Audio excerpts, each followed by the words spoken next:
नमस्कार, सुप्रियाज किचनमध्ये तुमचं स्वागत आहे। आज आपण बनवणार आहोत गाजराचा हलवा।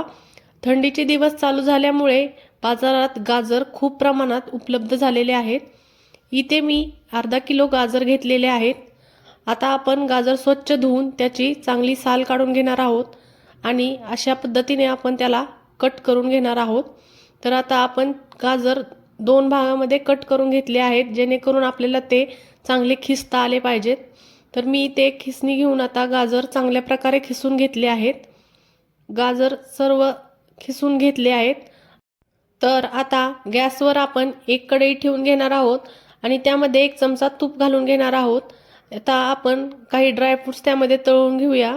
इथे मी काजू, बदाम आणि मनुके घेतलेले आहेत, ते आपण तुपामध्ये चांगले तळून घेणार आहोत। आता आपले ड्रायफ्रुट्स चांगले तळून झाले आहेत, ते आपण काढून घेणार आहोत। आता याच तुपामध्ये आपण एक चमचा अजून तूप घालून घेऊया आणि त्यामध्ये आपण खिसून घेतलेलं गाजर घालून घेणार आहोत। आता यामध्ये सर्व गाजर चांगलं परतून घ्यायचं आहे। तुपामध्ये गाजर आपण चांगलं परतून घेणार आहोत। गाजरामधील सर्व पाणी निघून जाऊपर्यंत आपण गाजर परतून घेणार आहोत। इथे गाजर चांगलं परतलेलं आहे, त्यातील पाणी निघून गेलेलं आहे। तर आता आपण दूध घालून घेणार आहोत।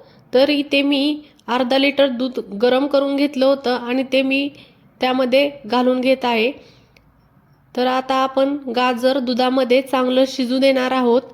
गाजर दूध पूर्ण आटेपर्यंत आपण गाजर दुधामध्ये शिजू द्यायचं आहे। इथे आपण गाजर चांगलं दुधामध्ये मिक्स करून घेऊया आणि नंतर आता आपण हे मिश्रण 15 मिनिटासाठी झाकून ठेवणार आहोत। तर 15 मिनिटानंतर आपण त्यामध्ये थोडी साखर घालून घेणार आहोत। तर मी इथे 1 वाटी साखर घातलेली आहे आणि ती आपण हलव्यामध्ये चांगली मिक्स करून घ्यायची आहे। तर आता इथे दुधाचं प्रमाण कमी झालेलं आहे। तर आता आपण गॅसची फ्लेम वाढवून यामध्ये जेवढं थोडं दूध राहिलं आहे तेही आटवून घेणार आहोत। आता त्यामध्ये 1 चमचा तूप घालून घेऊया आणि हलवा चांगला मिक्स करून घेऊया। नंतर 1 चमचा त्यामध्ये वेलची पूड घालून घ्यायची आहे आणि आपण जे तळून घेतलेले ड्रायफ्रुट्स आहेत तेही घालून घ्यायचे आहेत आणि ते हलव्यामध्ये चांगले मिक्स करून घेणार आहोत। अशा प्रकारे आपला गाजराचा हलवा तयार झालेला आहे। रेसिपी आवडली असल्यास व्हिडिओला लाईक करा, शेअर करा आणि कमेंट करा आणि सुप्रियाज किचनला सबस्क्राईब करायला विसरू नका।